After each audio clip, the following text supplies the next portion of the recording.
നമ്മുടെ നാടിന് ഇന്ന് പറയാനുണ്ട് ഒരു റിയൽ കേരള സ്റ്റോറി. ആ വാർത്തയുടെ വിശദാംശങ്ങളിലേക്ക് ആദ്യം തലക്കെട്ടുകൾ. ലോകമറിയണം ഈ റിയൽ കേരള സ്റ്റോറി. മതം നോക്കാതെ പ്രണയിച്ചതിന് ഝാർഖണ്ഡ് വിടേണ്ടി വന്ന യുവാക്കൾ കായംകുളത്ത്. സംരക്ഷകരായി കേരള പോലീസ്. ഝാർഖണ്ഡിൽ ലവ് ജിഹാദ് എന്നാരോപിച്ച് വൻ പ്രക്ഷോഭം.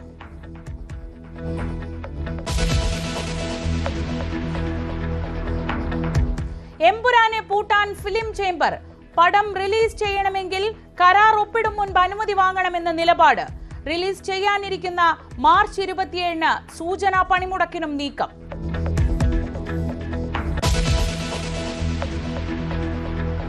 കോഴിക്കോട്ട് നിയമ വിദ്യാർത്ഥിനി മൗസയുടെ മരണത്തിൽ ദുരൂഹത നീങ്ങുന്നില്ല. കാണാതായ ഫോൺ ആൺ സുഹൃത്ത് കൊണ്ടുപോയതെന്ന് വെളിപ്പെടുത്തൽ. ഒളിവിൽ പോയ സുഹൃത്തിനെ ഇനിയും കണ്ടെത്താനായില്ല.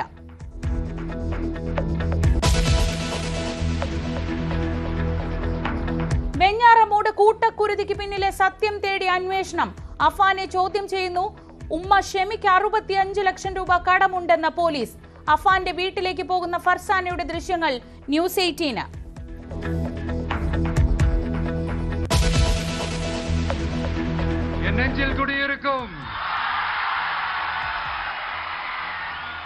என்னுடைய தோழர்கள் தோழிகள் எல்லாருக்கும் என்னுடைய வணக்கம் வணக்கம் വണക്കം. പണമുണ്ടാക്കാൻ രാഷ്ട്രീയത്തിൽ ഇറങ്ങുന്നവരെ തൂത്തെറിയണമെന്ന് ദളപതി വിജയ്. മഹാബലിപുരത്ത് നിയമസഭാ തെരഞ്ഞെടുപ്പ് ഒരുക്കത്തിന് തുടക്കം കുറിച്ച് VTK മഹാസമ്മേളനം. സ്റ്റാലിനെയും മോദിയെയും ലക്ഷ്യമിട്ട് ഗെറ്റ് ഔട്ട് ക്യാമ്പയിൻ.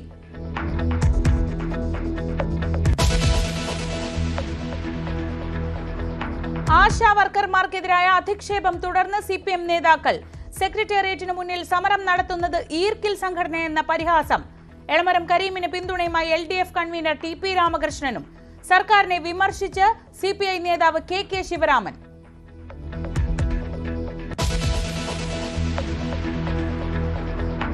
അമേരിക്കൻ പൗരത്വം കാത്തിരിക്കുന്ന ഇന്ത്യക്കാർക്ക് ട്രംപിന്റെ ഷോക്ക്. പുതിയ പൗരത്വ പദ്ധതി പ്രഖ്യാപിച്ചു. 44 കോടി നൽകിയാൽ ഗോൾഡ് വിസ. ആഴ്ചകൾക്കുള്ളിൽ റഷ്യ യുക്രൈൻ യുദ്ധം അവസാനിപ്പിക്കുമെന്നും ട്രംപ്.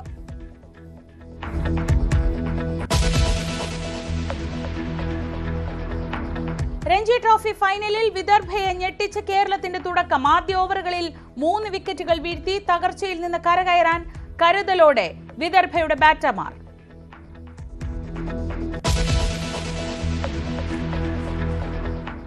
തുടക്കത്തിൽ പറഞ്ഞ ആ പോസിറ്റീവ് സ്റ്റോറിയിലേക്കാണ് ആദ്യം. മതം പ്രണയത്തിനും വിവാഹത്തിനും വിലങ്ങുതടിയായപ്പോൾ കേരളത്തിൽ അഭയം തേടി ഝാർഖണ്ഡ് സ്വദേശികൾ.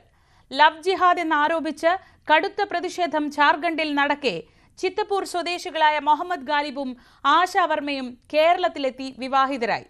സുഹൃത്തുക്കളുടെ സഹായത്തോടെ കായംകുളത്തെത്തിയ ഇവർക്ക് പിന്നാലെ ഝാർഖണ്ഡ് പോലീസും ബന്ധുക്കളും എത്തിയെങ്കിലും ഇരുവരും പോകാൻ തയ്യാറായില്ല. കേരള പോലീസിന്റെ സംരക്ഷണയിലാണ് ഇരുവരും ഇപ്പോൾ ഉള്ളത്. 10 വർഷത്തിലേറെയായി പ്രണയത്തിലാണ് ജാർഖണ്ഡ് ചിത്തപൂർ സ്വദേശികളായ ആശാ വർമ്മയും മുഹമ്മദ് ഗാലിബും. ഒരാൾ ഇസ്ലാം മത വിശ്വാസിയും മറ്റൊരാൾ ഹിന്ദുവും. മതം പ്രണയത്തിന് വിഘാതമായപ്പോൾ ബന്ധുക്കൾ ഒന്നടങ്കം എതിർപ്പുമായി രംഗത്തെത്തി. ഒടുവിൽ 45 വയസ്സോളം പ്രായമുള്ള ഒരാളെ കൊണ്ട് തന്നെ വിവാഹം കഴിപ്പിക്കാൻ പിതാവ് തീരുമാനിച്ചുവെന്ന് ആശ പറയുന്നു. വിദേശത്തുള്ള മുഹമ്മദിനെ ഉടൻ വിവരമറിയിച്ചു. നാട്ടിലെത്തിയെന്നറിഞ്ഞപ്പോൾ മുഹമ്മദുള്ള രാംഘഡ് എന്ന സ്ഥലത്തേക്ക് ആശ പോയി. അപ്പോഴേക്കും ലവ് ജിഹാദ് എന്ന പേരിൽ നാട്ടിൽ വലിയ പ്രതിഷേധം പൊട്ടിപ്പുറപ്പെട്ടിരുന്നു.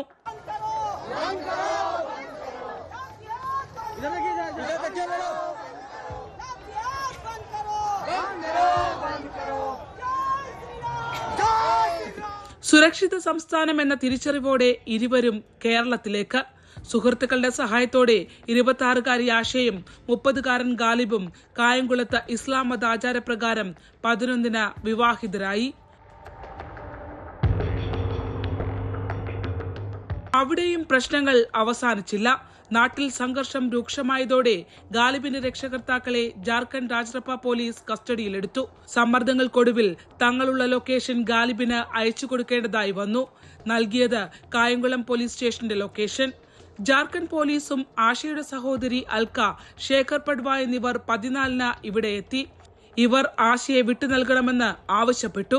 കായംകുളം പോലീസും അഭിഭാഷകയും സുഹൃത്തുമായ ഗെ.എസ്. ലതയും സ്വന്തം ഇഷ്ടപ്രകാരം ഒരുമിച്ച് ജീവിക്കാനെത്തിയവരെ വിട്ടു നൽകാനാവില്ലെന്ന നിലപാടെടുത്തതോടെ ബന്ധുക്കളും പോലീസും 15-ന് മടങ്ങി. പിന്നീട് മുഹമ്മദ് ഗാലിബിനെതിരെ കിഡ്നാപ്പിംഗ് കേസ് രജിസ്റ്റർ ചെയ്താണവർ ഇന്നലെ വീണ്ടും കായംകുളത്തെത്തിയത്. കള്ള FIR ഇട്ടാണ് ഇപ്പോൾ ഈ പെൺകുട്ടിയെയും പയ്യനെയും ഇവിടെ നിന്ന് കൊണ്ടുപോകാൻ വേണ്ടിയിട്ട് ജാർഖണ്ഡിൽ നിന്ന് ആളുകൾ വന്നിട്ടുള്ളത്. അവർ ശരിക്കും ഒരു പോലീസുകാരാണെന്ന് പോലും നമുക്കറിയത്തില്ല. അവിടുത്തെ സിറ്റുവേഷൻ ഇത്രയും മോശമായിട്ടുള്ള രീതിയിലാണ് കടന്നു പോയിക്കൊണ്ടിരിക്കുന്നത്. ഈ പയ്യൻ്റെ വീട്ടുകാർക്കും എല്ലാം വധഭീഷണി ഉൾപ്പെടെ എല്ലാ കാര്യങ്ങളും ഉണ്ട്. ഈ പെൺകുട്ടിക്കാണേലും ഉണ്ട്. ഇവരവിടെ ചെല്ലുവാണെങ്കിൽ ഇവർ ജീവനോടിരിക്കും, ഇവർ സുരക്ഷിതരായിരിക്കുമെന്ന് പോലും അറിയില്ല. അതുകൊണ്ടാണ് നമ്മൾ ഹൈക്കോടതിയിൽ ഒരു റിട്ട് ഫയൽ ചെയ്തേക്കുന്നത് ഇവരുടെ പ്രൊട്ടക്ഷന് വേണ്ടിയിട്ട്. പെൺകുട്ടി വിവാഹബന്ധത്തിൽ ഉറച്ചു നിന്നതോടെ വീണ്ടും രാജരപ്പ പോലീസ് പ്രതിസന്ധിയിലായി. പ്രായപൂർത്തിയായതും വിവാഹിതരുമായവരെ വിട്ടു നൽകാനാവില്ലെന്ന് ആലപ്പുഴ ജില്ലാ പോലീസ് മേധാവി മോഹനചന്ദ്രന്റെ നിർദ്ദേശാനുസരണം കായംകുളം പോലീസ് വീണ്ടും നിലപാടെടുത്തു. ആ സമയം ജാർഖണ്ഡ് ചിത്രപൂർ തെരുവിൽ പ്രതിഷേധം കത്തിക്കയറുകയായിരുന്നു.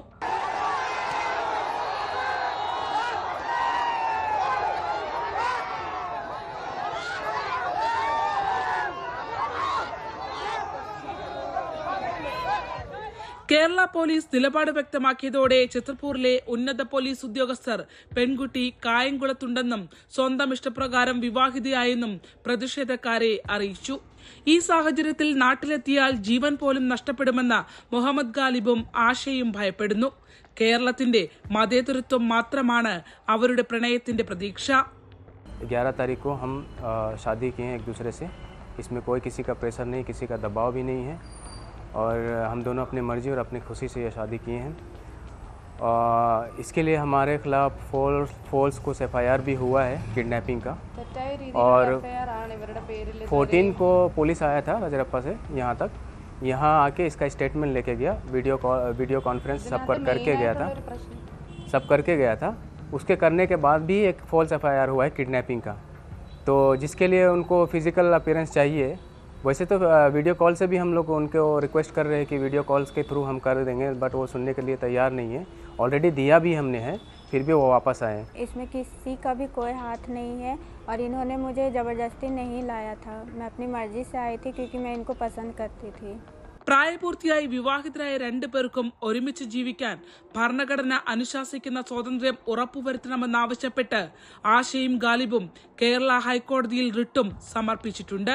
ശരണ്യ സ്നേഹജൻ, ന്യൂസ് 18, ആലപ്പുഴ. മറ്റു വാർത്തകളിലേക്ക്. കൂട്ടക്കൊലപാതകത്തിനിടെ പ്രതി അഫാൻ ബാറിലെത്തി മദ്യപിച്ചതായി സൂചന. 4 പേരെ തലക്കടിച്ചു വീഴ്ത്തിയ ശേഷം ബാറിലെത്തുകയും മദ്യവുമായി മടങ്ങിയ ശേഷം 2 കൊലപാതകങ്ങൾ കൂടി നടത്തി എന്നുമാണ് കരുതുന്നത്. പ്രതിയെ വൈകാതെ തന്നെ പോലീസ് വിശദമായി ചോദ്യം ചെയ്യും. അഫാന്റെ ഉമ്മ ഷെമിയുടെ ആരോഗ്യനില മെച്ചപ്പെട്ടു. വെറും 6 മണിക്കൂർ, ഇതിനിടെ 6 കൊലപാതക ശ്രമം. അതിൽ കഷ്ടി രക്ഷപ്പെട്ടത് ഒരാൾ മാത്രം. 6ഉം അതിക്രൂരം. ഈ സമയത്തിനിടയിലും പ്രതി മറ്റു പലതും ചെയ്തു. അതും ആർക്കും സംശയം തോന്നാത്ത വിധം. പാങ്ങോട് വാപ്പുമ്മയെയും 15 കിലോമീറ്റർ സഞ്ചരിച്ച് പിതാവിന്റെ ജ്യേഷ്ഠനെയും അദ്ദേഹത്തിന്റെ ഭാര്യയെയും ചുറ്റികൊണ്ട് തലക്കടിച്ചു കൊലപ്പെടുത്തിയ ശേഷം പ്രതി സഞ്ചരിച്ചെത്തിയത് വെഞ്ഞാറമൂട്ടിൽ ബാറിലേക്കാണെന്ന് സൂചന. ഈ കൊലപാതകങ്ങൾക്ക് മുമ്പ് മാതാവ് ഷെമിയെയും തലക്കടിച്ചു വീഴ്ത്തിയിരുന്നു. 4 പേരുടെ തലകൾ അടിച്ചു നുറുക്കിയിട്ടും ഒരു ഭാവവ്യത്യാസവും ഇല്ലാതെയായിരുന്നു അഫാമിന്റെ സഞ്ചാരം.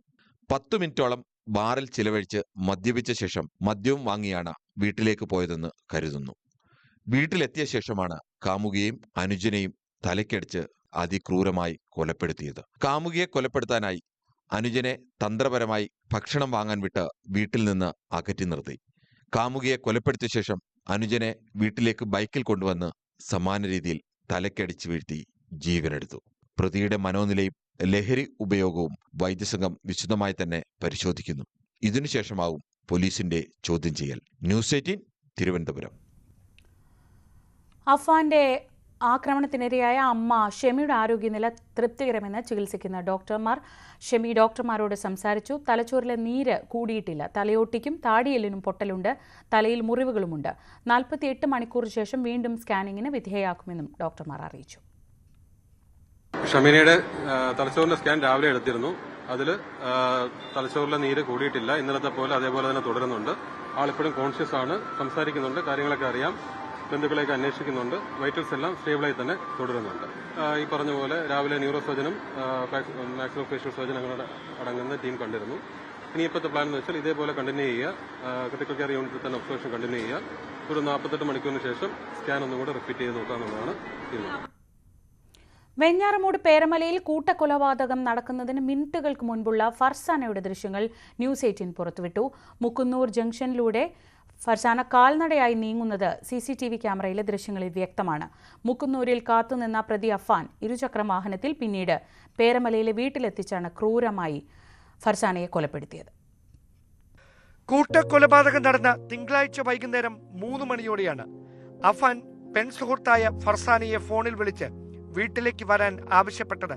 3:20 ട്യൂഷന് പോകുന്നെന്ന് പറഞ്ഞ് പുത്തൂരുള്ള വീട്ടിൽ നിന്നിറങ്ങിയ ഫർസാന കുട ചൂടി കാൽനടയായി മുക്കുന്നൂരിലെ പ്രധാന ജംഗ്ഷനിൽ എത്തുമ്പോൾ സമയം 3:32.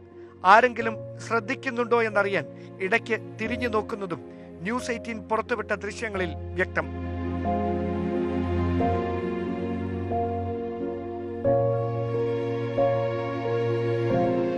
മുക്കുന്നൂരിലെ തിരക്കുള്ള ജംഗ്ഷൻ പിന്നിട്ട് മുമ്പോട്ട് നടന്നു നീങ്ങിയ ഫർസാനയെ വെഞ്ഞാറമൂട് ദിശയിൽ കാത്തുനിന്ന പ്രതി തന്റെ ഇരുചക്ര വാഹനത്തിൽ കയറ്റി മുൻകൂട്ടി ആസൂത്രണം ചെയ്തതുപോലെ പേരമലയിലെ വീട്ടിലെത്തിക്കുകയായിരുന്നെന്നാണ് പോലീസിന്റെ കണ്ടെത്തൽ. സ്കൂൾ കാലഘട്ടം മുതൽ തന്റെ സുഹൃത്തായിരുന്ന അഫാൻ വിളിച്ചു വരുത്തിയത് എന്നേക്കുമായി ഇല്ലാതാക്കാനാണെന്ന് മനസ്സിൽ പോലും കരുതാതെ ഒരു നാടിന്റെ മുഴുവൻ പ്രതീക്ഷയായിരുന്ന 22-കാരിയായ ഫർസാന ഇങ്ങനെ നടന്നു നീങ്ങിയതാകട്ടെ മരണത്തിലേക്കും. Dan Kurian, news 18, Thiruvananthapuram. കോഴിക്കോട് വെള്ളിമാട് കുന്നിൽ തൂങ്ങി മരിച്ച നിലയിൽ കാണപ്പെട്ട നിയമ വിദ്യാർത്ഥിനി ഫാത്തിമ മൗസ മെഹറിസിന്റെ കാണാതായ മൊബൈൽ ഫോൺ ആൺ സുഹൃത്തിന്റെ പക്കലെന്ന് മൊഴി. കോവൂർ സ്വദേശിയായ ഇയാൾക്കായി പോലീസ് തെരച്ചിൽ ഊർജിതമാക്കി. യുവാവുമായി സൗഹൃദം ആരംഭിച്ച ശേഷം മറ്റുള്ളവരുമായി മൗസ അടുപ്പം കുറച്ചതായി സുഹൃത്ത് ന്യൂസ് 18നോട് പറഞ്ഞു. മൗസയുടെ മുറിയിൽ പോലീസ് നടത്തിയ പരിശോധനയിൽ കടലാസ് കഷ്ണത്തിൽ എഴുതിവെച്ച 3 ഫോൺ നമ്പറുകൾ മാത്രമാണ് കണ്ടെത്താനായത്. മാതാപിതാക്കളുടെയും അമ്മാവന്റെയും നമ്പറുകളാണിത്. ഫോണിനായി തെരച്ചിൽ നടത്തിയെങ്കിലും കണ്ടെത്താനായില്ല. ഫോൺ സംഭവ ദിവസം മുതൽ സ്വിച്ച് ഓഫ് ആയ നിലയിലാണ്. മൗസ മരിച്ചതിന്റെ തലേനാൾ ആൺസുഹൃത്തും മൗസയും തമ്മിൽ വാക്കുതർക്കമുണ്ടായിരുന്നു. ഇയാൾ ഫോൺ എടുത്തുകൊണ്ടു പോകുകയായിരുന്നുവെന്നും സഹപാഠികൾ മൊഴി നൽകി. സുഹൃത്തിന്റെയും മൗസയുടെയും ഫോണുകൾ സ്വിച്ച് ഓഫ് ആയ നിലയിലാണ്. കഴിഞ്ഞ ഏതാനും മാസങ്ങളായി മൗസയുടെ പെരുമാറ്റത്തിൽ അസ്വാഭാവികതയുണ്ടെന്ന് സുഹൃത്തുക്കളും പറയുന്നു. കോളേജിന് സമീപമുള്ള ഇലക്ട്രിക്കൽ ഷോപ്പിൽ നവംബർ വരെ മൗസ പാർട്ട് ടൈം ജോലി ചെയ്തിരുന്നു. എന്നാൽ യുവാവുമായി സൗഹൃദം ആരംഭിച്ചതോടെ ജോലി അവസാനിപ്പിച്ച മൗസ പിന്നീട് സൗഹൃദങ്ങളിൽ നിന്നും ഒഴിഞ്ഞുമാറി. മരണത്തിന് പിന്നിൽ വലിയ സമ്മർദ്ദങ്ങൾ ഉണ്ടെന്ന് കരുതുന്നതായി ഷോപ്പുടമ പറഞ്ഞു. വലിയൊരു പ്രഷർ ഇതിന്റെ ബാക്കിലുണ്ടാവും, വലിയ രീതിയിൽ. അല്ലെങ്കിൽ ഇവർ ഒരിക്കലും അങ്ങനെ ചെയ്യൂല. കല്യാണമായിട്ട് ബന്ധപ്പെട്ട ആളാണ്, രണ്ടാമത് ഇവളായിട്ട് സൗഹൃദം സ്ഥാപിച്ചെന്നുള്ളത്. ഒരു പ്രഷർ ഇല്ലാതെ കുട്ടി വലിയ രീതിയിലുള്ള ഒരു സമ്മർദ്ദം അതിന്റെ ബാക്കിലുണ്ടാവും. കഴിഞ്ഞ ദിവസമാണ് ലോ കോളേജിലെ 2ാം വർഷ വിദ്യാർത്ഥിനിയായ മൗസയെ വെള്ളിമാട് കുന്നിലെ താമസ സ്ഥലത്ത് തൂങ്ങി മരിച്ച നിലയിൽ കണ്ടെത്തിയത്. മുറി അകത്തുനിന്നും പൂട്ടിയ നിലയിലായിരുന്നു. മൃതശരീരത്തിൽ മറ്റു പരിക്കുകളുമില്ല. മരണം ആത്മഹത്യയാണെന്ന നിഗമനത്തിലാണ് പോലീസ്. കോവൂർ സ്വദേശിയുമായി മൗസ അടുപ്പത്തിലായിരുന്നു. ഇയാൾ കുട്ടികളുള്ള വിവാഹിതനാണെന്ന് കഴിഞ്ഞ ദിവസമാണ് മൗസ മനസ്സിലാക്കിയത്. ആത്മഹത്യയുടെ കാരണം ഇതാണെന്നാണ് നിഗമനം. ഇയാൾക്കായുള്ള തെരച്ചിൽ തുടരുകയാണ്. ന്യൂസ് 18 കോഴിക്കോട്. മോഹൻലാൽ അഭിനയിക്കുന്ന ബിഗ് ബജറ്റ് ചിത്രം എമ്പുരാന്റെ റിലീസ് തടയാൻ ഫിലിം ചേംബർ. ഇതോടെ നിർമ്മാതാക്കളും നടന്മാരും തമ്മിലുള്ള തർക്കം പുതിയ ഘട്ടത്തിലേക്ക് കടക്കുകയാണ്. യുദ്ധം നന്മയും തിന്മയും തമ്മിലല്ല, തിന്മയും തിന്മയും തമ്മിലാണ്.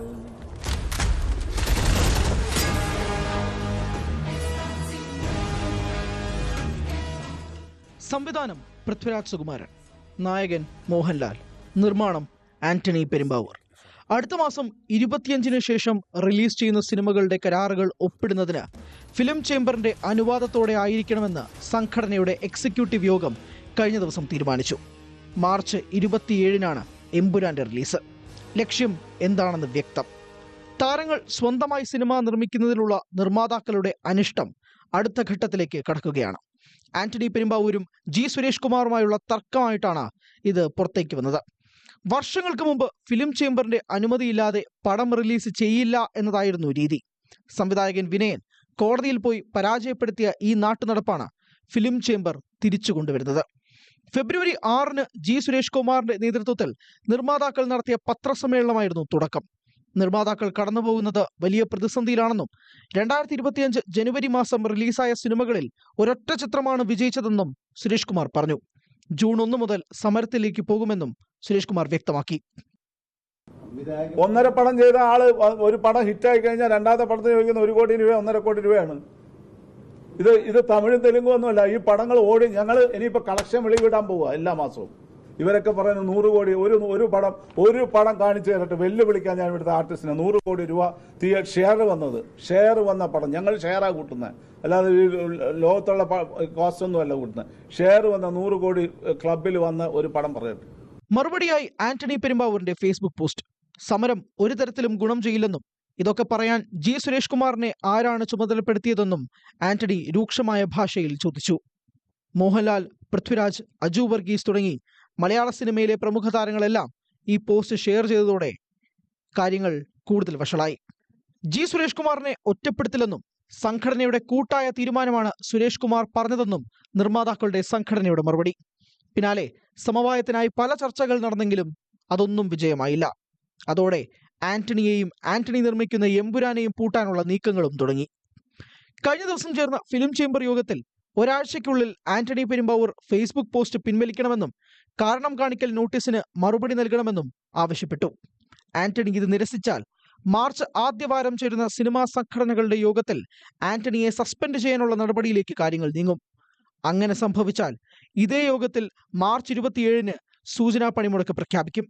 ഫിലിം ചേംബറിന്റെ അനുമതിയില്ലാത്തതിന്റെ പേരിൽ മലയാളത്തിലെ ഏറ്റവും കൂടുതൽ പണം മുടക്കുന്ന ചിത്രമായ എമ്പുരാന്റെ റിലീസും മുടങ്ങും. എന്നെങ്കിലും ഒരിക്കൽ നിനക്ക് ചുറ്റുമുള്ളതൊക്കെ തകർന്നു എന്ന് തോന്നിയാൽ അന്ന് അച്ഛനില്ലെങ്കിൽ നിനക്ക് സഹായം ചോദിച്ചില്ലാൻ ഒരാളെ ഉണ്ട്, സ്റ്റീഫൻ. News desk, news 18. ഇന്നത്തെ ദിവസം നമ്മളൊക്കെ ആകാംക്ഷയോടെ ഉറ്റുനോക്കുന്നത് വിദർഭയുടെ ഹോം ഗ്രൗണ്ടിലേക്കാണ്. രഞ്ജി ട്രോഫി ഫൈനൽ മത്സരത്തിൽ വീഴാതെ വിദർഭ മുന്നോട്ട് പോകുന്നു. ഡാനിഷ് മലേവർ, കരുൺ നായർ 4-ാം വിക്കറ്റ് കൂട്ടുകെട്ട് 60 റൺസ് പിന്നിട്ടിരിക്കുന്നു. MT നിതീഷിന് 2 wicket. ആദ്യ ദിനം 2-ാം സെഷൻ വരുതിയിലാക്കാനാണ് ഇപ്പോൾ കേരളത്തിന്റെ ശ്രമം. MS ഹരികൃഷ്ണൻ വിവരങ്ങളുമായി സ്പോർട്സ് ഡെസ്കിൽ നിന്ന്. ഹരി, ആദ്യ സെഷനിൽ കേരളം വളരെ മികച്ചൊരു ലീഡ് എടുത്തിരുന്നു. 3 വിക്കറ്റ് വീഴ്ത്തിക്കൊണ്ട് ഒരു മേധാവിത്വം ഉണ്ടായിരുന്നു. പിടിച്ചു നിൽക്കുന്ന വിദർഭയാണ് കാണുന്നത്. മത്സരം എങ്ങനെയാണ് ഇപ്പോൾ പുരോഗമിക്കുന്നത്? തീർച്ചയായും ശ്രീജാത, നമുക്ക് പറയാം 3 വിക്കറ്റ് നഷ്ടപ്പെടുമ്പോൾ 24 റൺസ് മാത്രമായിരുന്നു ടീമിന്റെ ടോട്ടൽ. ഇപ്പോൾ 2-ാം സെഷൻ പുരോഗമിക്കുമ്പോൾ 40 ഓവർ പിന്നിട്ടിരിക്കുകയാണ് വിദർഭ. 108 റൺസിന് 3 വിക്കറ്റ് നഷ്ടത്തിൽ എന്നുള്ള നിലയിലാണ് വിദർഭ നിലവിൽ നിൽക്കുന്നത്. കരുൺ നായരും ഡാനിഷ് സവേർക്കുമാണ് ക്രീസിലുള്ളത്. അതിൽ ഡാനിഷ് അർദ്ധ സെഞ്ചുറി പൂർത്തിയാക്കിയിട്ടുണ്ട്. ഇത് വിദർഭയെ ചെറുത്ത് നിൽക്കുക. 4-ാം വിക്കറ്റ് പാർട്ട്ണർഷിപ്പ് ഡാനിഷും കരുൺ നായരും ചേർന്ന് വിദർഭയെ പിടിച്ചു നിർത്തുക. ഒരു ആദ്യ സെഷനിൽ, പ്രത്യേകിച്ച് ഇന്നത്തെ ദിവസം വളരെ നിർണായകമാണ്. ആദ്യ ദിനം വിദർഭയുടെ ഗ്രൗണ്ടിൽ വിദർഭയ്ക്ക് ഏറ്റവും പ്രധാനപ്പെട്ട ഫൈനൽ ഒരു മികച്ച സ്കോറിലേക്ക് ആദ്യ ഇന്നിംഗ്സ് മുന്നോട്ട് കൊണ്ടുപോവുക എന്നുള്ള ലക്ഷ്യം തന്നെയാണ്. പക്ഷേ തുടക്കം തന്നെ പാളുകയായിരുന്നു. ഒരു റണ്ണ് പോലും എടുക്കാതെ ആദ്യ വിക്കറ്റ് വിദർഭയ്ക്ക് നഷ്ടപ്പെടുകയായിരുന്നു. പിന്നാലെയാണ് ഈ 4-ാം വിക്കറ്റ് ചെറുത്ത് നിൽപ്പ് വിദർഭ നടത്തുന്നത്. MT നിതീഷിനാണ് 2 wicket. കേരളത്തിന് മാത്രമല്ല ആപ്പിൾ ടോമിന് 1 വിക്കറ്റും കിട്ടുകയും ചെയ്തു. അപ്പോൾ ഈ ഒരു പേസ് നിര തന്നെയാണ് കേരളത്തെ സംബന്ധിച്ചിടത്തോളം മുന്നോട്ട് കൊണ്ടുപോകുന്നത്. പക്ഷേ ഈ 4-ാം വിക്കറ്റ് ചെറുത്ത് നിൽപ്പ്, മലയാളിയായ കരുൺ നായർ ഡാനിഷും ചേർന്ന് നടത്തുന്ന ഈ 4-ാം വിക്കറ്റ് ചെറുത്ത് നിൽപ്പ് എത്ര വരെ നീണ്ടുകൊണ്ടുപോകും, അത് എത്രയും പെട്ടെന്ന് തടയിടുക എന്നുള്ളത് തന്നെയാണ് കേരളത്തിന് മുന്നിലുള്ള ലക്ഷ്യം. പാർട്ട്ണർഷിപ്പ് കുതിച്ചു പോയിക്കൊണ്ടിരിക്കുകയാണ്. 2-ാം സെഷൻ, ആദ്യ സെഷൻ പിരിയുമ്പോഴേക്കും കേരളത്തിന് തന്നെയായിരുന്നു, കേരളത്തിന്റെ കൈവെള്ളയിൽ തന്നെയാണ് ആദ്യ സെഷൻ. പക്ഷേ 2-ാം സെഷനിൽ എത്രയും വേഗം ആ വിക്കറ്റ് പൂർത്തിയാക്കുക, ആ വിക്കറ്റ് നേടുക എന്നുള്ളത് തന്നെയാണ് കേരളം ബൗളർമാർക്കുള്ള പ്രധാനപ്പെട്ട വെല്ലുവിളി. കാരണം ഇത് മുന്നോട്ട് കൊണ്ടുപോകരുത്. അങ്ങനെയാണെങ്കിൽ മൊമെന്റം വിദർഭയ്ക്ക് കൂടെ നിൽക്കും. പക്ഷേ ആ ഒരു സാഹചര്യത്തിലേക്ക് മാറാതെ നിൽക്കാൻ വേണ്ടി തന്നെയാണ്. പക്ഷേ മത്സരം ഇപ്പോഴും കേരളത്തിന്റെ കൈവെള്ളയിൽ തന്നെയാണെന്ന് പറയേണ്ടി വരും. ആ ചെറുത്ത് നിൽപ്പ് എത്ര വരെ നീണ്ടുപോകും എന്നുള്ളതാണ് ഇനി വരും മണിക്കൂറുകളിൽ നോക്കിക്കാണേണ്ടത്. ശ്രീജ, ശരി. ഹരികൃഷ്ണനാണ് വിവരങ്ങൾ നൽകിയത് സ്പോർട്സ് ഡെസ്കിൽ നിന്ന്. വിവാദങ്ങൾക്കിടെ ഇന്ത്യൻ എക്സ്പ്രസിന് ശശി തരൂർ അനുവദിച്ച പോഡ്കാസ്റ്റിന്റെ പൂർണ്ണരൂപം പുറത്ത്. വികസനത്തിന്റെ വളർച്ച കേരളത്തിൽ പതിയെയാണെന്നും തന്നെ എതിർക്കാനും താൻ പറയുന്നതിൽ കുറ്റം കണ്ടെത്താനും സ്വന്തം പാർട്ടിയിൽ പോലും ആളുകളുണ്ടെന്നും ശശി തരൂർ അഭിമുഖത്തിൽ വ്യക്തമാക്കുന്നു. താൻ പ്രതിപക്ഷത്തായാലും ഭരണപക്ഷത്തായാലും നാട് നന്നാവണം എന്നതാണ് ആവശ്യമെന്നും ഇന്ത്യൻ എക്സ്പ്രസിന് നൽകിയ അഭിമുഖത്തിൽ ഡോക്ടർ തരൂർ പറയുന്നു. എൻ്റെ അഭിപ്രായത്തിൽ നമ്മളെല്ലാവർക്കും രാഷ്ട്രീയത്തിൻ്റെ അതീതമായിട്ട് ചിന്തിക്കണം. രാഷ്ട്രീയം നിറഞ്ഞൊരു സംസ്ഥാനമാണ് കേരളം. പക്ഷേ വികസനത്തിൻ്റെ വളർച്ച ഞാൻ കണ്ട 15-16 വർഷത്തിൽ പോരാന്നൊരു വിശ്വാസം എനിക്കുണ്ട്. അതുകൊണ്ടാണ് ഞാൻ ഇപ്പം ഇങ്ങനെ ശക്തമായി സംസാരിക്കുന്നത്. ഇടത് വ്യാവസായിക നയത്തെ പിന്തുണച്ചുകൊണ്ടുള്ള ലേഖന വിവാദത്തിന്റെ അലയൊലികൾ കെട്ടടങ്ങും മുമ്പാണ് നിലപാട് മയപ്പെടുത്താതെയുള്ള ശശി തരൂരിന്റെ ഈ തുറന്നു പറച്ചിൽ. സംസ്ഥാന രാഷ്ട്രീയത്തിൽ സജീവമാകാനുള്ള തന്റെ താല്പര്യവും അവ്യക്തതകളില്ലാതെ അഭിമുഖത്തിൽ തരൂർ പങ്കുവെക്കുന്നുണ്ട്. കേരളത്തിന്റെ വിഷയങ്ങളിൽ താൻ കുറെ കൂടി ഇടപെടണമെന്ന് പലരും ആഗ്രഹിക്കുന്നുണ്ടെന്നും ശശി തരൂർ പറയുന്നു. കേരളത്തിലെ തെരഞ്ഞെടുപ്പിൽ എന്ത് ചുമതല വഹിക്കണമെന്ന് തീരുമാനിച്ചിട്ടില്ല. രാഷ്ട്രീയത്തിൽ വരുന്നത് ഭരണം ലഭിക്കാൻ മാത്രമാണെന്ന ചിന്ത തനിക്കില്ല. അധികാരം ലഭിക്കാൻ വരുന്നവരുണ്ടാകും, പക്ഷേ താൻ അങ്ങനെയല്ലെന്ന് ശശി തരൂർ വ്യക്തമാക്കുന്നു. പാർട്ടി അഭ്യർത്ഥിച്ചതുകൊണ്ടാണ് താൻ രാഷ്ട്രീയത്തിലേക്ക് വന്നത്. താനൊരു പാർട്ടി അംഗമാണ്, പക്ഷേ തൻ്റെ മനസ്സിൽ എപ്പോഴും എങ്ങനെ ഭാരതത്തെ മെച്ചമാക്കാമെന്നുള്ള ചിന്തയാണ്. കേരളത്തിൻ്റെ വികസനവും ഭാരതത്തിൻ്റെ ബഹുസ്വരതയും പ്രധാനപ്പെട്ടതാണ്. കേരളത്തിൽ എല്ലാ മേഖലയിലും രാഷ്ട്രീയമുണ്ട്, സാഹിത്യത്തിലും രാഷ്ട്രീയമുണ്ടെന്നും അഭിമുഖത്തിൽ അദ്ദേഹം വ്യക്തമാക്കുന്നുണ്ട്. സ്വകാര്യ സർവകലാശാലകളെ എതിർത്തവരാണ് ആദ്യം ഇടതുപക്ഷം, ഇപ്പോൾ അതിനെ അനുകൂലിക്കുന്നു. പക്ഷേ വിദേശ സർവകലാശാലകൾ വേണ്ടെന്നാണ് തീരുമാനം. അടുത്ത 5 വർഷം കഴിയുമ്പോൾ ആ തീരുമാനവും മാറും. പുതിയ കണ്ടുപിടുത്തങ്ങൾ ഉണ്ടാകുമ്പോൾ എല്ലായ്പ്പോഴും ഇടതുപക്ഷം അതിനെ എതിർത്തിരുന്നു. മൊബൈൽ ഫോണിനെയും കമ്പ്യൂട്ടറിനെയും എതിർത്തവരാണ്. എല്ലാത്തിലും അവർ പുറകെയാണെന്നും തരൂരിന്റെ വിമർശനം. രാഹുൽ ഗാന്ധിയുമായി ശശി തരൂർ നടത്തിയ നിർണായക കൂടിക്കാഴ്ചയ്ക്ക് മുമ്പാണ് ഇന്ത്യൻ എക്സ്പ്രസിന് അഭിമുഖം അനുവദിച്ചതെന്നാണ് തരൂരിന്റെ ഓഫീസിന്റെ വിശദീകരണം. ന്യൂസ് 18 തിരുവനന്തപുരം. കോൺഗ്രസ് നേതൃത്വത്തിനെതിരെ വിമർശനവുമായി KPCC എക്സിക്യൂട്ടീവ് അംഗവും മുൻ കൺസ്യൂമർ ഫെഡ് ചെയർമാനുമായ ജോയ് തോമസ്. കോൺഗ്രസിന് ഇനി മുന്നോട്ട് പോകാൻ ശശി തരൂരിനെ പോലെയുള്ള ആധുനിക ചിന്താശേഷിയുള്ള നേതാക്കൾ വരണം. ജനങ്ങളുമായി ബന്ധം പുലർത്തുന്ന തരൂരിനെ പോലെയുള്ളവരാണ് പാർട്ടിയെ പുതുജീവിതത്തിലേക്ക് നയിക്കേണ്ടതെന്നും ജോയ് തോമസ് FB പോസ്റ്റിൽ പറയുന്നു.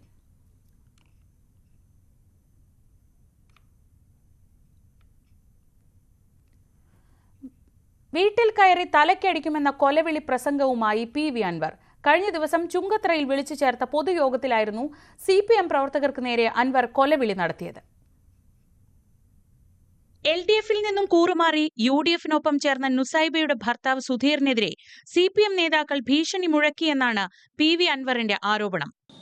അൻവറിന്റെ മോട്ടിൽ നടന്നാൽ നിനക്ക് മാത്രമല്ല നിന്റെ കുടുംബമടക്കം. ആരാ പറയുന്നത്? പാർട്ടിയുടെ ഏരിയ സെക്രട്ടറി. ഇന്ന് ഇവിടെ ഇങ്ങനെ വെച്ച് കാച്ചിരുന്നല്ലോ. ആ പിണറായിസം ഇങ്ങനെ ബാധിച്ച് ഏരിയ സെക്രട്ടറിയിൽ നിന്ന് ഈ ലോക്കൽ സെക്രട്ടറിയിൽ നിന്ന് ബ്രാഞ്ച് സെക്രട്ടറിയിലേക്ക് പിണറായിസം പകർന്നുകൊണ്ടിരിക്കുക. ഇതിനു മറുപടിയായിട്ടായിരുന്നു കൊലവിളി പ്രസംഗം. വളരെ സ്നേഹത്തോട് കൂടിയിട്ടേ എനിക്ക് ഇവരെ മദ്യം കൊടുത്തു വിട്ട നേതാക്കന്മാരോട് ഒരു ചെറിയ സൂചന, അഭ്യർത്ഥന പറയാം. വീട്ടിൽ കയറി അടിച്ച് തല പൊട്ടിക്കും. തടിക്ക് ബോധമുണ്ടായിക്കൊള്ളണം. അതിനൊരു തർക്കമില്ല. പ്രവർത്തകരെ അക്രമത്തിന് പ്രേരിപ്പിക്കുന്ന തരത്തിൽ പ്രകോപനം ഉയർത്തുന്നതാണ് പ്രസംഗമെന്ന് വ്യക്തം. കോട്ടയത്ത് നടത്തിയ വാർത്താ സമ്മേളനത്തിലും അൻവർ പ്രകോപനം ആവർത്തിച്ചു. തങ്ങളെ അടിച്ചാൽ തിരിച്ചടിക്കുമെന്ന് പറഞ്ഞത് തന്നെയാണെന്നും അൻവർ. ഞാൻ പറഞ്ഞത് ഞങ്ങളെ കയറി ഞങ്ങളെ തലക്കടിച്ചാൽ, കൂലിക്കാരെ കൊണ്ടുവന്ന് ഞങ്ങളെ ആക്രമിച്ചാൽ, ആ ആക്രമിക്കാൻ വിടുന്നവന്റെ വീട്ടിൽ കയറി ആ നേതാവിന്റെ തലക്കടിക്കുമെന്ന് പറഞ്ഞാൽ അതിന്റെ ഒരു സംശയമില്ല. പിന്നെ ഇവിടെ നീക്കാൻ പറ്റും. അല്ല ഒരു തല്ലി ഒരുമി കട്ടിലിന്റെ അടിയിൽ ഒളിക്കാൻ പറ്റുമോ? ഇവിടെ പൊതുപ്രവർത്തനം നടത്തണ്ടേ? അതിലൊന്നും ഒരു തർക്കമില്ല. മുൻപ് ഇടതുപക്ഷത്തിനൊപ്പം നിൽക്കുമ്പോൾ UDF പ്രവർത്തകർക്കെതിരെയായിരുന്നു അൻവർ ഇത്തരത്തിൽ പ്രസംഗിച്ചിരുന്നതെങ്കിൽ ഇപ്പോൾ അൻവറിന്റെ കൊലവിളി LDF-നെതിരെയാണെന്ന് മാത്രം. ചുങ്കത്തറയിലെ അവിശ്വാസ പ്രമേയം വിജയിച്ചതാണ് അൻവറിന് ആത്മവിശ്വാസം നൽകുന്നത്. അതേസമയം അൻവറിന്റെ കൊലവിളി പ്രസംഗത്തിന് മറുപടിയായി മുൻപ് ഒപ്പം പ്രവർത്തിച്ചിരുന്ന CPM പ്രവർത്തകരും സമൂഹ മാധ്യമങ്ങളിലൂടെ അതിരൂക്ഷ ഭാഷയിൽ തന്നെ മറുപടികൾ നൽകുന്നുണ്ട്. ന്യൂസ് 18 മലപ്പുറം. NDA ഘടക കക്ഷിയായ സജി മഞ്ഞക്കടവിലിന്റെ കേരള കോൺഗ്രസ് ഡെമോക്രാറ്റിക് PV അൻവറിനൊപ്പം ചേർന്നു. NDAയിൽ അവഗണനയാണെന്ന് ആരോപിച്ചാണ് സജി മുന്നണി വിട്ടത്. പിണറായി വിജയനൊപ്പമുള്ള പലരും ഭാവിയിൽ തൃണമൂലിലെത്തുമെന്ന് അൻവറും അവകാശപ്പെട്ടു. ജന്മം നൽകിയ പാർട്ടിക്ക് 1 വയസ്സാകും മുൻപാണ് സജി മഞ്ഞക്കടമ്പലിന്റെ പുതിയ പരീക്ഷണം. NDA ബന്ധം അവസാനിപ്പിച്ച് PV അൻവറിനൊപ്പം ചേരാൻ സജി തീരുമാനിച്ചു. BJP നയപരമായി എതിർത്തല്ല സജി മുന്നണി വിടുന്നത്. മാത്രമല്ല BJP സംസ്ഥാന അധ്യക്ഷൻ K. സുരേന്ദ്രൻ മനുഷ്യപ്പറ്റുള്ള നേതാവാണെന്നും സജി. ഞങ്ങളുടെ പാർട്ടി ശക്തിപ്പെട്ടപ്പോൾ അതിൽ ചില അസ്വസ്ഥതയുള്ള ആളുകളൊക്കെ ഇന്ന് NDA മുന്നണിയിലുണ്ട്. അവര് പ്രിയപ്പെട്ട K. സുരേന്ദ്രനെ അല്ലെങ്കിൽ പുറകോട്ട് വലിച്ചു എന്ന് തന്നെ ഞാൻ കരുതുന്നത്. K. സുരേന്ദ്രനുമായിട്ട് ഒരു അഭിപ്രായം. അദ്ദേഹം നല്ല, എനിക്ക് തോന്നുന്നു BJP ഒരു മനുഷ്യപ്പറ്റുള്ള ഒരു നേതാവാണ് K. സുരേന്ദ്രൻ എന്നാണ് എൻ്റെ ഒരു വിശ്വാസം. ഇടതു നേതാക്കൾ പാർട്ടിയിൽ ചേരുമെന്നായിരുന്നു PV അൻവറിന്റെ പ്രഖ്യാപനം. ഒടുവിൽ സജി മഞ്ഞക്കടമ്പലിന്റെ കേരള കോൺഗ്രസ് ഡെമോക്രാറ്റിക് എത്തിയതോടെ മറ്റുള്ളവർ പിന്നാലെ എത്തുമെന്ന് മറുപടി. കർഷകരുടെ വിഷയങ്ങൾ, വന്യജീവികളുടെ വിഷയങ്ങൾ അത് സജീവമാക്കി മുന്നോട്ട് കൊണ്ടുവരിക എന്ന ഉദ്ദേശത്തോടു കൂടിയാണ് സജി മഞ്ഞക്കടമ്പിലും അതുപോലെ തന്നെ അദ്ദേഹത്തോടൊപ്പം നിൽക്കുന്ന സംസ്ഥാനത്തെ 14 ജില്ലാ പ്രസിഡന്റുമാരും സംസ്ഥാന ഭാരവാഹികളും പ്രവർത്തകരും ഒരുമിച്ച് AITCയിൽ തൃണമൂലിൽ ചേർന്ന് സംയുക്തമായി പ്രവർത്തിക്കാനുള്ള ഒരു തീരുമാനത്തിലെത്തുന്നു. ജില്ലയിലെ മുതിർന്ന UDF നേതാവായ മോൻസ് ജോസഫിനെതിരെ പട നയിച്ചാണ് നേരത്തെ സജി UDF വിട്ടത്. തൃണമൂൽ കോൺഗ്രസ് UDFിലെത്തിയാൽ സജിയുടെ പുതിയ പോരാട്ടങ്ങൾ കോട്ടയം രാഷ്ട്രീയത്തിൽ ഉയർന്നു വന്നേക്കാം. G. ശ്രീജിത്ത്, ന്യൂസ് 18 കോട്ടയം. മാന്യമായ വേതനത്തിന് വേണ്ടി ആശാ വർക്കർമാർ സെക്രട്ടേറിയറ്റിന് മുന്നിൽ നടത്തുന്ന സമരം 17ാം ദിവസം. ഇതിനിടെ സമരക്കാരെ അപഹസിച്ചും മാധ്യമങ്ങളെ പഴിച്ചും ഇടത് നേതാക്കൾ വീണ്ടും രംഗത്ത് വന്നു. അടുത്തയാഴ്ച നിയമസഭാ സമ്മേളനം പുനരാരംഭിക്കാനിരിക്കെ സമരം ഒത്തുതീർപ്പാക്കാൻ സർക്കാരിനുമേൽ സമ്മർദ്ദമേറുകയാണ്. പ്രതിഷേധക്കാരുമായി ആരോഗ്യമന്ത്രി വീണ ജോർജ് വീണ്ടും ചർച്ച നടത്തിയേക്കുമെന്നാണ് സൂചന. സമരത്തിന് ഐക്യദാർഢ്യം പ്രഖ്യാപിച്ച് നാളെ യൂത്ത് കോൺഗ്രസ് പ്രവർത്തകർ സെക്രട്ടേറിയറ്റിലേക്ക് മാർച്ച് നടത്തും. ഇതിനിടെ തുടർച്ചയായ 3ാം ദിവസവും സമരം ചെയ്യുന്ന ആശാ വർക്കർമാർക്കെതിരെ പരിഹാസവുമായി CPM കേന്ദ്ര കമ്മിറ്റി അംഗം ഇളമരം കരീം. സമരം നടത്തുന്നത് ഏതോ ഈർക്കിൽ സംഘടനയാണെന്നും മാധ്യമ ശ്രദ്ധ കിട്ടിയതോടെ സമരം ചെയ്യുന്നവർക്ക് ഹരമായെന്നും കരീം പരിഹസിച്ചു. അവർക്ക് എന്ത് വേതനം എങ്ങനെ നൽകണമെന്ന് ഈ സ്കീം ആവിഷ്കരിച്ച കേന്ദ്ര ഗവൺമെന്റ് ഒരു രൂപരേഖ തയ്യാറാക്കിയിട്ടുണ്ട്. ഒരു കാലത്തും ഇവരെ വർക്കർ എന്ന കാറ്റഗറിയിൽ ഉൾപ്പെടുത്തിയിട്ടില്ല. വോളണ്ടിയേഴ്സ് ആണെന്നാണ് കേന്ദ്ര ഗവൺമെന്റിന്റെ ന്യായം. അതിന് ഇൻസെന്റീവ് മാത്രമേ നൽകാൻ പറ്റൂ എന്ന നിലപാടാണ് കേന്ദ്രത്തിലുള്ളത്. സംസ്ഥാന സർക്കാരിന് കഴിയാവുന്നത് സംസ്ഥാന സർക്കാർ ചെയ്തിട്ടുണ്ട്. കേരളത്തിൽ ആശാ സമരത്തെക്കുറിച്ച് പറഞ്ഞതിന്റെ പേരിൽ എളമരം കരീമിനെ വളഞ്ഞിട്ട് ആക്രമിക്കുകയാണെന്ന് ഇടതുമുന്നണി കൺവീനർ TP രാമകൃഷ്ണൻ. ആശാ വർക്കർമാരുടെ സമരത്തിന്റെ ദുരുദ്ദേശത്തെക്കുറിച്ച് പറഞ്ഞാൽ മാധ്യമങ്ങൾ ഇളകിയാടുകയാണെന്നും TP രാമകൃഷ്ണൻ. തിരുവനന്തപുരത്തെ ആശാ വർക്കർമാരുടെ ഒരു വിഭാഗം കേരളത്തിലെ ആശാ വർക്കർമാരിൽ മഹാഭൂരിപക്ഷം CITUവിന്റെ നേതൃത്വത്തിലാണ് അണിനിരന്നിട്ടുള്ളത്. ഒരു സമരത്തിനുള്ള ദുരുദ്ദേശപരമായ നിലപാടിനെ കുറിച്ച് വിമർശിച്ചാൽ അവർ ഇളകിയാടുകയാണ്. ഇവിടെ ആശാ വർക്കർമാരുടെ യഥാർത്ഥ പ്രശ്നം കേന്ദ്ര ഗവൺമെന്റിന്റെ നിലപാടുമായി ബന്ധപ്പെട്ടുകൊണ്ടാണ്. സമരത്തെ നാടകമെന്നാണ് തിങ്കളാഴ്ച ഇളമരം കരീം വിശേഷിപ്പിച്ചത്. സമരത്തിന് പിന്നിൽ പാട്ടപ്പിരിവ് സംഘങ്ങളാണെന്നായിരുന്നു ചൊവ്വാഴ്ച ഇളമരം കരീമിന്റെ പരിഹാസം. News desk, news 18. ആശാ വർക്കർമാരുടെ സമരത്തിൽ സർക്കാരിനെ വിമർശിച്ച് CPI ഇടുക്കി ജില്ലാ സെക്രട്ടറി KK ശിവരാമൻ. ലക്ഷങ്ങൾ വാങ്ങുന്നവരുടെ ശമ്പളം സർക്കാർ വർദ്ധിപ്പിച്ചു. ആശാ വർക്കർമാർക്ക് ഇപ്പോഴും പുലയാട്ടാണ് ബാക്കിയെന്നും കണ്ണിൽ ചോരയില്ലാത്ത നിലപാട് ഇടതുപക്ഷത്തിന് ഭൂഷണമല്ലെന്നും FB പോസ്റ്റിൽ പറയുന്നു.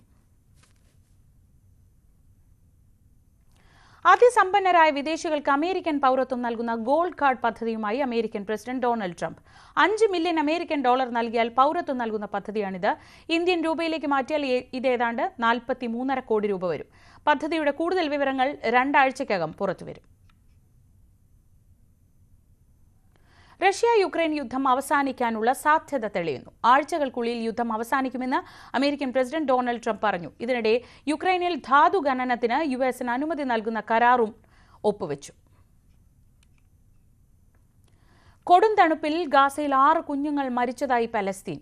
കൊടും തണുപ്പിനൊപ്പം മഴ കൂടി വന്നതോടെ താൽക്കാലിക കൂടാരങ്ങളിൽ കഴിയുന്ന 10,000-കണക്കിന് കുടുംബങ്ങളുടെ സ്ഥിതി അത്യന്തം ദയനീയമാണ്. ഗാസയിലേക്ക് സന്നദ്ധ സംഘടനകൾ സഹായം എത്തിക്കുന്നത് ഇസ്രായേൽ തടഞ്ഞതോടെയാണ് സ്ഥിതി കൂടുതൽ വഷളായത്. അതേസമയം വെസ്റ്റ് ബാങ്കിലെ തുൽക്കേറം അഭയാർത്ഥി ക്യാമ്പിലേക്കുള്ള ഇസ്രായേൽ ആക്രമണത്തെ തുടർന്ന് 12,000-ഓളം പലസ്തീനികൾ പലായനം ചെയ്തുവെന്നും റിപ്പോർട്ടുകളുണ്ട്. ചികിത്സയിൽ കഴിയുന്ന ഫ്രാൻസിസ് മാർപ്പാപ്പയുടെ നില ഗുരുതരമായി തുടരുന്നു. ആരോഗ്യനിലയിൽ മാറ്റമില്ലെന്ന് വത്തിക്കാൻ അറിയിച്ചു. ഇന്നലെ മാർപ്പാപ്പയെ പതിവ് CT സ്കാൻ പരിശോധനയ്ക്ക് വിധേയനാക്കി. കഴിഞ്ഞ ദിവസം മാർപ്പാപ്പയുടെ ആരോഗ്യനിലയിൽ നേരിയ പുരോഗതിയുണ്ടെന്ന് വത്തിക്കാൻ അറിയിച്ചിരുന്നു. ബ്രോങ്കൈറ്റിസ് ബാധയെ തുടർന്ന് ഈ മാസം 14-നാണ് പാപ്പയെ ആശുപത്രിയിൽ പ്രവേശിപ്പിച്ചത്. ശ്വാസകോശ സംബന്ധമായ അസുഖങ്ങൾക്ക് പുറമെ വൃക്കകൾക്കും തകരാർ സംഭവിച്ചുവെന്ന് മെഡിക്കൽ റിപ്പോർട്ടിൽ പറയുന്നു. അമേരിക്കയിൽ 2 വിമാനങ്ങൾ കൂട്ടിയിടിയോളം എത്തിയതിന്റെ ദൃശ്യങ്ങൾ വൈറലായി. ഇക്കഴിഞ്ഞ ദിവസം ഷിക്കാഗോ അന്താരാഷ്ട്ര വിമാനത്താവളത്തിലായിരുന്നു സംഭവം. സൗത്ത് വെസ്റ്റ് എയർലൈൻ വിമാനവും മറ്റൊരു സ്വകാര്യ വിമാനവുമാണ് കൂട്ടിമുട്ടലിന്റെ തൊട്ട് വക്കോളം എത്തിയത്. സ്വകാര്യ വിമാനം ദിശ തെറ്റി റൺവേയിൽ പ്രവേശിച്ചതാണ് പ്രതിസന്ധിക്ക് വഴിവെച്ചത്. എന്നാൽ കൃത്യസമയത്ത് വെസ്കോസ് വിമാനം ഉയർന്നു പൊങ്ങിയതുകൊണ്ട് അപകടം തലനാരിഴയ്ക്ക് ഒഴിവായി. തമിഴ്നാട് നിയമസഭാ തെരഞ്ഞെടുപ്പിന്റെ മുന്നൊരുക്കങ്ങളിലേക്ക് തമിഴക വെട്രി കഴകം. പാർട്ടിയുടെ 1-ാം വാർഷിക സമ്മേളനത്തിൽ കേന്ദ്ര സംസ്ഥാന സർക്കാരുകളെ ലക്ഷ്യമിട്ട് ഗെറ്റ് ഔട്ട് ക്യാമ്പയിന് വിജയ് തുടക്കമിട്ടു. ചെന്നൈ മാമല്ലപുരത്ത് സ്വകാര്യ റിസോർട്ടിലെ വാർഷികാഘോഷങ്ങളിൽ രാഷ്ട്രീയ തന്ത്രജ്ഞനും ജൻ സൂരജ് പാർട്ടി നേതാവുമായ പ്രശാന്ത് കിഷോറിന്റെ സാന്നിധ്യവും ശ്രദ്ധേയമായി. ഇതിനിടെ ചലച്ചിത്ര താരം രഞ്ജന നാച്ചിയാർ BJP വിട്ട് TVKയിൽ ചേർന്നു.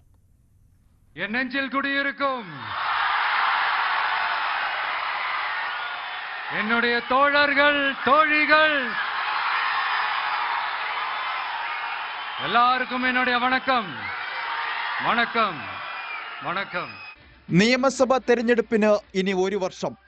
തമിഴകത്ത് ഭരണം പിടിക്കുമെന്ന് പ്രഖ്യാപിച്ച വിജയും TVKയും പ്രവർത്തനങ്ങൾ ടോപ്പ് ഗിയറിലേക്ക് മാറ്റുകയാണ്.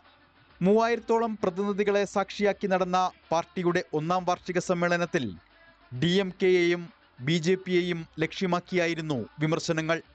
നിയമസഭാ തെരഞ്ഞെടുപ്പിൽ സഖ്യ സാധ്യതകളും തുറന്നിടുന്നു Vijay. Without compromising our party's ideological principles at any cost, I am here to collaborate and work with you towards upholding the secular and democratic ideals in TN and beyond. Tamilaga വെട്രിക്കഴകത്തിന്റെ അണിയറ നീക്കങ്ങളുടെ ബുദ്ധികേന്ദ്രമാകാൻ രാഷ്ട്രീയ തന്ത്രജ്ഞൻ പ്രശാന്ത് കിഷോറും ഉണ്ടാകും. കേന്ദ്ര സർക്കാരിന്റെ പുതിയ വിദ്യാഭ്യാസ നയത്തിനെതിരായ ഗെറ്റ് ഔട്ട് പ്രചാരണത്തിന് വിജയ് തുടക്കം കുറിച്ചു.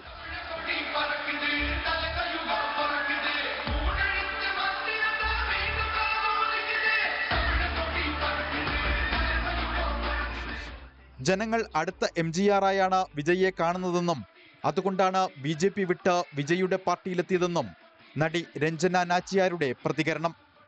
വരുന്ന 1 വർഷക്കാലം ബൂത്ത് തല പ്രവർത്തനങ്ങൾ കൂടുതൽ വിപുലമാക്കി മുന്നോട്ടു പോകാനാണ് TVKയുടെ നീക്കം. ന്യൂസ് 18 തമിഴ്നാട്. പകൽ വാർത്ത പൂർണ്ണമാവുന്നു. ഇനി പ്രാദേശിക വാർത്തകളുമായി സകലമാന കേരളത്തിൽ ആര്യ ആർ ദേവൻ ചേരും.